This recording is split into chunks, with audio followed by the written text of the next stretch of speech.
저는 야구를 좋아합니다. 화성아이 지구아빠라는 영화가 있습니다. 이 영화에서 야구를 처음 본다는 입양한 아들에게 아빠는 이렇게 설명합니다.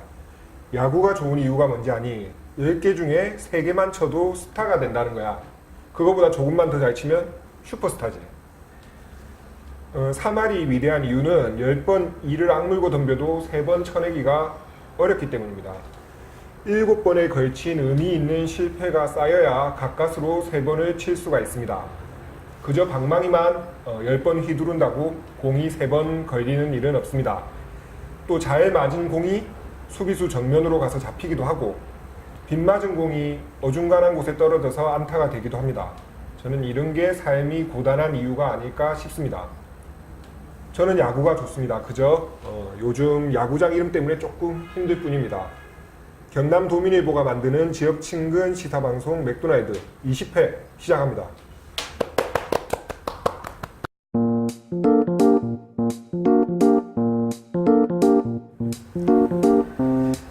자, 경남 도민일보가 고른 뉴스 맥모닝입니다. 오늘은 편집부 이동욱 기자 나왔습니다. 반갑습니다. 반갑습니다. 네. 오늘은 어떤 뉴스를 준비하셨나요? 네, 오늘은 그 버닝썬 게이트 관련 소식입니다. 네, 버닝썬 게이트. 예. 최근에 어쨌든 정준영 승리의 단톡방 내용이 밝혀지면서 맞습니다. 지난주부터 많은 기사가 쏟아지고 있는데요. 네. 그 단톡방이라는 공간에 주목하면 네. 여기 앞서 비슷한 사례가 참 많았습니다. 그렇습니다. 그래서 제목은 단톡방 성폭력, 예. 우리의 부끄러운 민낯으로 정리를 했습니다. 아, 알겠습니다. 단톡방은 이제 단체로 메시지를 이제 주고받는 공간이 될 텐데 이런 온라인 서비스는 인터넷이 보편화된 초기부터 종류가 상당히 많았죠. 네, 그렇습니다. 그 아이러브스쿨 혹시 기억하시는지? 기억 안 했으면 좋겠는데 저는 알고 있습니다. 그 동창생 모임이라고 할 수 있는 그 네. 아이러브스쿨은 1999년 서비스를 시작했습니다. 네. 단기간에 가입자가 수백만 명에 이를 정도로 엄청났었죠. 예. 인기를 누렸었는데, 벌써 한 20년 됐네요. 그렇죠. 예. 예. 그 이후에 이제 2000년대 싸이월드, 네. 그리고 포털에서 운영하는 카페, 네. 뭐 밴드 최근에 생긴 그 비교적 최근에 생긴 거죠. 네. 그 다양한 게시판, 메신저 서비스가 이제 존재했었고, 네. 그리고 지금까지도 운영이 되고 있습니다. 그렇습니다. 저 어렸을 때 아이러브 스쿨은 진짜 유명했습니다. 그게 좋은 쪽이든 뭐 나쁜 쪽이든 간에. 예. 여기서 뭐 예전 동창을 만나서 좋은 추억을 만든 분들도 계시겠지만 예, 물론 네. 있겠죠. 예. 커뮤니티 사이트 그 폐쇄성 네. 그리고 익명성 때문에 그 논란이 되는 사건도 많이 일어났습니다. 맞습니다. 그 심지어 이제 불륜 온상지 아니냐 뭐 네. 이런 꼬리표가 달리기도 했었습니다. 저희한테는 그 꼬리표가 훨씬 익숙합니다. 말한 대로 온라인 메신저 특유의 폐쇄성과 익명성이 문제를 일으키는 좀 원인인 것 같습니다. 네. 예. 그 단톡방 성폭력 사건은 2016년 대학가에서 좀 그 사회적으로 큰 논란을 일으킨 바가 있습니다. 16년이면 3년 전에 어떤 사건이었나요? 네, 그 2016년 7월 11일 네. 경향신문에 보도가 됐었는데요. 네. 그 서울대 인문대 단톡방에서 성폭력 사건이 있었고 그 피해자 대책위와 이제 총학생회 산하 학생 소수자 인권위원회가 네. 이제 이를 고발하는 대자보를 붙였다는 내용이 나옵니다. 예, 얼핏 기억이 납니다. 그 남학생들이 동기 여학생을 성희롱하는 메시지를 좀 장기간 주고받은 내용이었던 걸로 알고 있습니다. 네. 예. 그 남학생 8명이 단톡방에서 이제 동기 여학생들을 성희롱했었는데요. 네. 6개월가량 지속됐다고 합니다. 네. 그리고 이 서울대 인문대 사건이 있기 한 달 전에는 네. 고려대 단톡방 성폭력 파문도 있었습니다. 이제 대학 이름이 딱 앞에 붙어서 나오니까는 좀 그때 당시 한창 또 논란이 되고 했었죠. 그건 어떤 사건인가요? 네, 그 2016년 6월 14일 네. 한겨레에 이제 보도가 됐었는데요. 고려대 남학생들이 1년 넘게 단톡방에서 그 여학생 실명을 거론하면서 성폭력한 사실, 그게 이제 보도가 됐었습니다. 네. 특히 이제 피해자 대책위와 이제 내부 고발자가 제보한 내용이 아유. 그 A4 용지 700쪽 분량이었다고 네, 합니다. 네. 그 여학생 외모 비하, 그리고 성희롱, 성폭행을 연상케 하는 대화 내용, 뭐 이런 게 주된 내용이었다고 네, 합니다. 그렇습니다. 버닝썬 사건으로 또 다시 불거진 그 단톡방의 성폭력은 다른 면에서는 뭐 어떤 그 뉴스에서만 나오는 내용이 아니라 우리의 일상일 수도 있겠네요. 네, 그렇습니다. 그 제가 얼마 전에 그 서지현 검사 페이스북을 네. 팔로잉을 했는데요. 네. 그 서지현 검사가 공유한 그 박종훈 오마이뉴스 기자 그 페이스북 글을 보면서 좀 많이 반성을 했습니다. 예, 어떤 내용입니까? 그 2030 온라인 세대의 남성들이 이제 온라인 공간에서 여성을 성적으로 도구화하고 네. 그리고 억압하는데 익숙해 있다. 네. 뭐 이런 점을 언급을 하면서 승리 정준영 이제 단톡방 그, 네, 그 네. 내용을 보면서 남일처럼 치부할 게 아니라 네. 철저하게 부끄러워하고 이제 달라져야 한다는 그런 내용이었습니다. 네, 그렇습니다. 단순히 뭐 2030 온라인 세대 그리고 뭐 남성뿐만이 아니라 이런 폭력과 혐오 등에 좀 무딘 우리 모두가 고민을 해야 되겠다는 생각이 드네요. 저도 사실 고백하자면 네, 뭐 과거 대학 MT나 수련회 네, 뭐 심지어 이제 사석에서까지 뭐 무심코 던진 말들이 많았었는데 그 명백히 이제 언어 성폭력이었죠. 그렇네요. 네, 그 평생 좀 부끄러워하면서 살아야겠다는 생각을 했습니다. 저는 이동욱 기자보다 곱하기 뭐 숫자 몇 번을 더 해야 될 것 같아서 고백하진 않겠습니다. 예, 지금까지 편집부 이동욱 기자였습니다. 고맙습니다. 고맙습니다.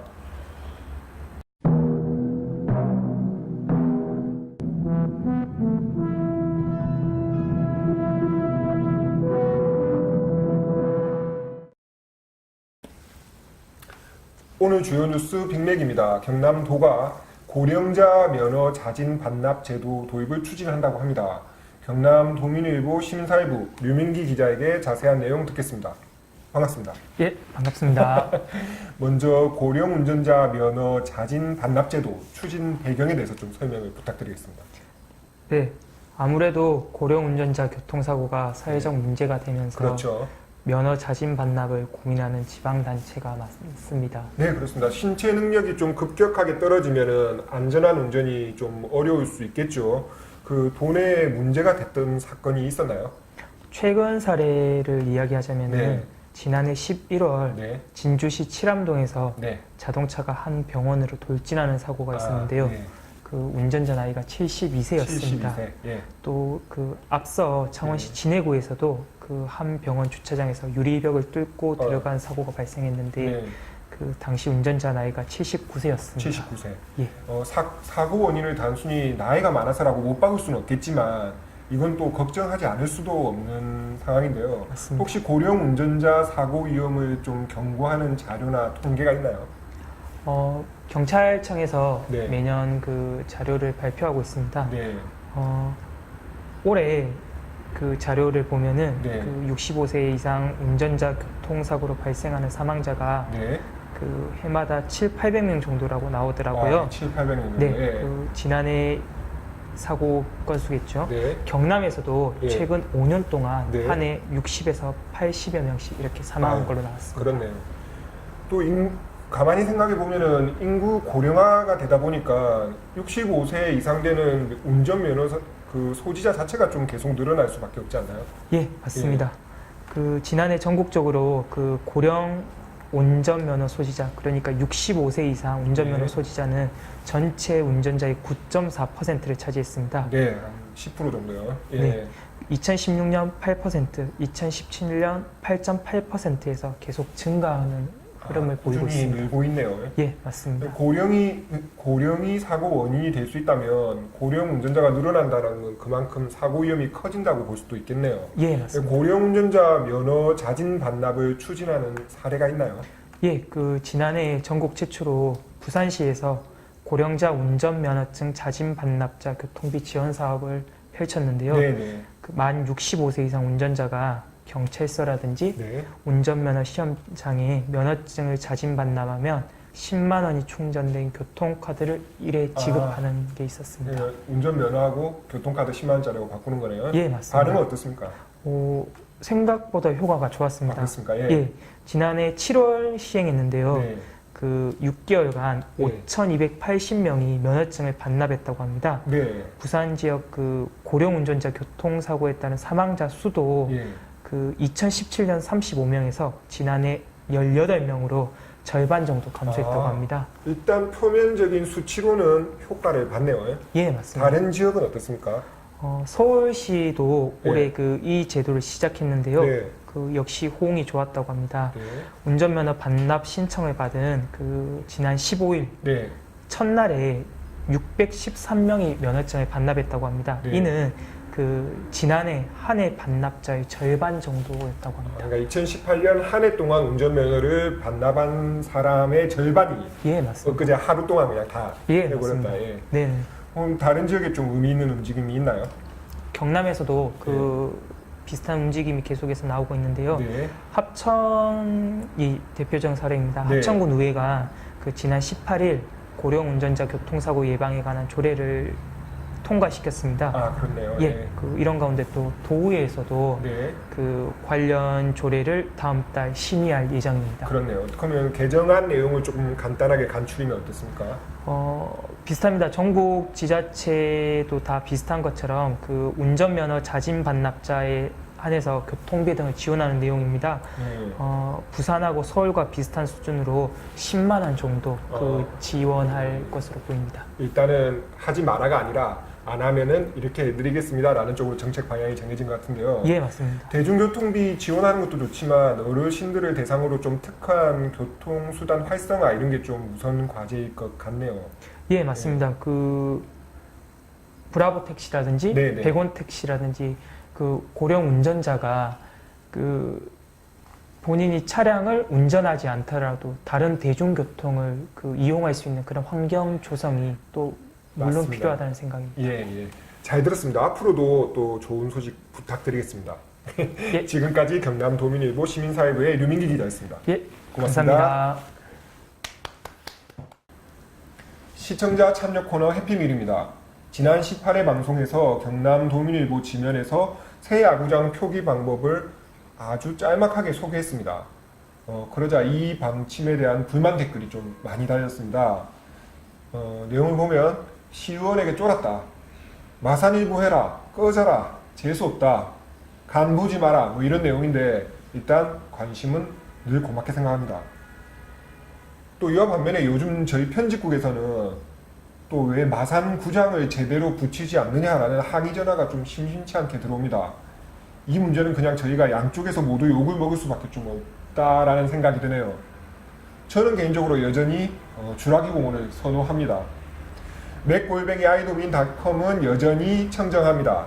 제가 아직도 스팸 메일 저번에 보내신 분 이름을 기억하고 있거든요. 뭐 그 정도로 깨끗합니다.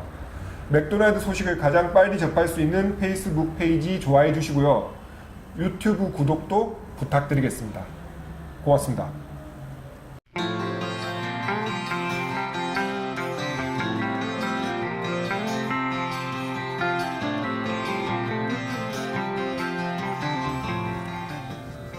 맥도날드 고정 코너 수소문입니다. 수상한 문화부 기자들이 만드는 소소한 문화지도. 오랜만에 경남도민일보 문화체육부 이미지 기자 나왔습니다. 반갑습니다. 안녕하세요. 이동욱 최한석 기자보다 반갑습니다. 감사합니다. 훨씬 오랜만이기 때문에. 네. 자, 오늘 갈 곳은 어디입니까? 네, 의령을 다녀왔습니다. 아, 의령입니다. 네. 이번에 취재한 기자들은 또 누구누구죠? 현 멤버고요. 네. 저와 이서우 기자, 예. 김민지 기자 셋이서 다녀왔습니다. 그렇습니다. 에이스는 안 바뀝니다. 아, 네. 의령 좋습니다. 개인적으로 의령 하면은 좀 무뚝뚝하다라는 인상이 먼저 떠오릅니다. 네. 이게 사람 때문은 아니고 바위산이 좀 그게 많은 동네잖아요. 네. 바위산이 많아서 좀 그런 느낌도 있고 어떤 속을 좀 잘 드러내지 않고 그렇지만 또 어떤 면에서 보면은 꼭 필요할 때 옆에 있는 친구 같은 뭐 요즘 흔히 하는 말로 츤데레 네. 약간 그런 느낌이 있는 지역이라는 생각이 들었거든요. 저도 의령을 갈 때마다 좀 독특한 분위기가 있다라는 생각은 좀 들기도 했는데 네. 좀 어떤 점에서 또 더 친데레 그 같았는지 재밌는 게 네. 의령에서 제일 두 번째로 높은 산이 한우산이 이름이 한우산인가요? 제일 높은 산이 자굴산인가? 네. 그렇고 제일 그 다음에 한우산인데 한우산 정상에서 이렇게 보면은 시가지가 두 곳이 보여요. 아, 네. 당연히 의령이라고 생각하잖아요. 맞아요. 저기 어디냐고 그러니까는 하만이라고 하더라고요. 가깝죠. 네, 그래서 하만인가? 그럼 저기는요? 그러니까 그럼 또 창녕이라더라고요. 맞아요. 그 세 곳이 맞아요. 붙어 있고 의령이 맞아요. 의령에 있는 산에서 의령 동네가 안 보여요. 네, 그 재밌잖아요. 네, 좀 맞아요, 이렇게 맞아요. 자기를 좀 감춘다라는 그런 느낌. 예. 맞아요. 근데 이제 막상 또 돌아다녀 보면은 네, 뭐 상당한 또 매력이 있는 맞습니다. 곳이잖아요. 예. 그 츤데레라고 말씀하셨는데 네. 츤데레 하니까 생각이 났는데 경남의 작은 지역이잖아요. 의령은. 그렇죠, 예. 그런데 이제 의령은 나라가 어려울 때마다 주저없이 책상을 박차고 나가신 분들이 되게 많습니다. 그렇습니다. 그중 저희가 이제 익히 알고 있는 게 각재우 장군이시죠. 그래서 예. 의령군이 먼저 내세우는 게 의병의 고장. 맞습니다. 의령군에 진입하면 아마 의병의 고장하고 장군의 모습을 한 동상들을 많이 볼 수 있을 거예요. 네, 곽대우 네. 장군 대표적이죠. 맞아요. 예. 그 또 곧 소개해 주시겠지만 일제 강점기 때. 네, 안희재 선생님도 계시고요. 맞습니다. 네. 예. 그 특히 올해 또 3.1 운동 100주년이다 보니까. 맞아요. 그래서 저희가 의령에 다녀온 이유도 올해가 3.1운동 100주년이 됐었고 네. 그리고 상해 임시정부 수립도 100주년이 됐기 때문에 맞습니다. 그 정신을 다시 한번 새기고자 예. 의령에 다녀와서 안희재 선생 생각부터 각재우 선생님 생각까지 돌아보고 왔습니다. 자, 그러면 이제 따라가 보겠습니다. 어디부터 네. 할까요? 안희재 선생님부터 가볼까요? 네. 그 위치는 부림면에 있습니다. 네. 이제 백산 안희재 선생님을 먼저 소개할 텐데요. 네. 그 백산 안희재 선생님이라는 말은 이제 백산상해를 운영을 하셨었어요. 맞습니다. 그 부산에 기업이 있었었고 네. 곡물 등을 이제 팔아서 이게 독립운동에 쓰이는 자금으로 많이 활용을 됐다고 맞습니다. 들었어요. 그 부산에 네. 그 영두상공원 있잖아요. 네. 그 근처에 이제 대청동 뭐 이런 있던데 영두상공원 근처에 음. 백산 안희재 선생님 네. 그 기념관이 있습니다. 아, 그렇습니까? 예, 자그마하게. 부산 사람이니까 또. 잘 바로 아시겠습니다. 네. 그래서 지금 저희가 백봉 김구 선생 그리고 백야 김전희 장군과 함께 300으로 불리면서 아. 이제 그 독립운동 자금을 지원한 대표적인 인물로 손꼽을 수 있습니다. 백범, 백야, 백산. 백산, 300, 네. 300. 네. 예나 지금이나 라임이 일단 딱 맞아줘야 그렇죠. 네. 맞습니다. 예. 그래서 그의 생가로 이제 가던 중에 네. 효충원이라는 커다란 돌로 만든 예. 표지석이 눈에 띄더라고요. 그래서 여기가 뭔가 하고 잠시 차를 세워서 봤었는데요. 네. 그 곳에서 뒤로 가면은 작은 이제 기와집이라고 해야 되나요? 네. 보니까 수는안씨, 제가 다시 한번 읽을게요. 네. 수는안씨, 탐진곰파, 험납공, 문중들의 선조의 충가효를 간직한 신선한 장소라고 네네. 크게 적혀져 있었었고 뒤에는 묘도 있었었고요. 아, 예. 그래서 그 의령군에 가다 보면 그 자기네들의 조상의 숭고했던 정신을 기리는 많은 기념패와 벽화들을 자주 볼 수가 있었거든요. 네. 그래서 안은자 선생님 가던 길 중간에도 효충원이라는 것을 봐서 좀 색달랐었고요. 네네. 그리고 그 조금 더 들어가면 안희재 생가가 나옵니다. 맞습니다. 저도 생가를 한번 가본 적이 있습니다. 네. 예, 당시 안희재 선생 하면은 뭐 그냥 돈이 많다 정도가 아니라 그러니까 지금으로 따지자면은 뭐 3대 재벌 이 정도 수준에 들어갈 그렇죠, 정도로 그렇죠. 엄청 네. 부자셨거든요. 네. 근데 집은 의외로 아주 소박합니다. 네, 맞아요. 예. 생가에 들어가면 초가집이 먼저 보여요. 네. 초가는 사랑채가 있고요. 그리고 그 뒤에 나무로 지은 기아집 안채가 있고 네. 세간사리도 되게 소박합니다. 맞습니다. 네. 그래서 또 뒤에는 멋진 장백산이 병풍처럼 펼쳐져 있어서 네.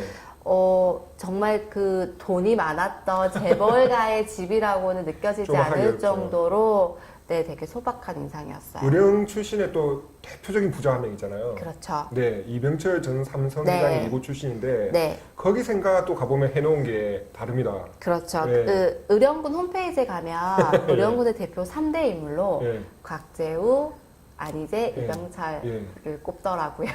뭐 의령 군에도 그런 생각. 네네. 저는 뭐 2명까지는 동의할 수 네. 있습니다. 그리고 역시 이제 의령군 하면 홍희 장군, 각재우 장군님을 예. 빼놓을 수가 없습니다. 예. 그분의 맞습니다. 생가도 저희가 들렀었는데요. 그분의 생가는 유곡면에 있어요. 네. 근데 그 안희재 선생 생가와 각재우 선생 생가가 크게 멀진 않아요. 네, 네. 차로 한 10분 내외로 맞습니다. 이동할 수가 있었었거든요. 네. 한번 소개 좀 부탁드리겠습니다. 네. 각재우 선생님의 생각은 전형적인 조선 중기 사대부의 사저 모습인데요. 네. 의령군이 2005년에 복원을 했습니다. 네. 제가 이제껏 소소문을 하면서 고택을 많이 이제 갔었었는데 네. 제가 봤던 고택 중에 가장 단정하고 단아한 느낌이었고 군더더기가 없으셨어요. 네, 없었어요. 아마 그분의 이제 성품처럼 네. 이제 호탕하고 직설적이고 맞습니다. 그런 성품을 닮았다라는 인상을 받았었습니다. 이분이 네. 공부는 잘하는데 잘했는데 네. 또 어르신한테 말 함부로 좀 하시다가 그렇죠. 간직에 못 나간 네, 케이스가 맞아요. 그렇습니다. 네. 네, 그렇네요. 네. 그 의령 들어가는 입구가 아까도 말씀하셨지만 네. 좀 무슨 성문처럼 돼 있어요. 맞아요. 예, 이게 좀 다른 지역에 해놓으면 좀 오바같이 보일 수 있잖아요, 사실. 맞아요. 근데 이제 의령이니까 네. 좀 그게 통할 수 있겠더라고요. 맞아요. 저도 이제 각재우 장군만 생각을 했지. 네. 이제 각재우 장군이 전국 최초로 의병을 일으켰었을 때 네. 처음에 모았던 사람들이 다 자기 집에서 일하던 노비들 맞습니다. 그리고 동네 주민들이었습니다. 네. 그러니까 얼마나 많은 사람들이 저희가 기억하지 못하는 이름을 가진 사람들이 모였겠어요. 네네네. 그래서 이제 각재우 장군뿐만 아니라 여러 장소의 위패가 봉인된 사당 앞에서도 네. 저희가 이제 향을 하나 피웠었었는데요. 그 의병 박물관 옆에 충익사에 마련이 되어 맞습니다. 있습니다. 네. 그래서 저희는 그 향을 하나 피우면서 주저없이 각재우 장군을 따라 움직였던 네. 의령군의 수많은 이 아무개 씨들, 김 아무개 씨들, 박 아무개 네. 씨들에게도 좀 경의를 표하고 감사하는 마음을 전했습니다. 저 다른 기자들이 이런 말 하면 되게 가식적으로 생각할 텐데 네. 그 문화부 기자들의 성품을 또 제가 익히 알다 보니 그건 진짜 진심으로 믿겠습니다. 네, 좋은 취재를 한 기자들에게 좀 고마움을 저는 표현하고요. 감사합니다. 예, 다음에 또 보도록 하겠습니다. 네. 그 지금까지 경남 도민일보 문화체육부의 이미지 기자였습니다. 네. 그리고 오늘 맥도날드 19회도 마치겠습니다. 또 아시는 분이 혹시 계실지 모르겠는데 제가 영상 마지막에 네. 지역 시사의 흐름의 맥을 라면서 이렇게 한 멘트를 이미지 기자가 목소리로 저희가 네, 제 목소리입니다. 예, 저희가 그 엄청난 그 경쟁을 거쳐서 이렇게 토너먼트를 해서 제가 최종 승자가 됐나요? 마지막까지 이게 제일 낫다. 네. 오늘 라이브로 어떻습니까? 빠빠빠 맥도날드 고맙습니다. 지역 시사 흐름의 맥을 도민일보가 날로 전해드립니다. 빠밤빰빰빰 맥도날드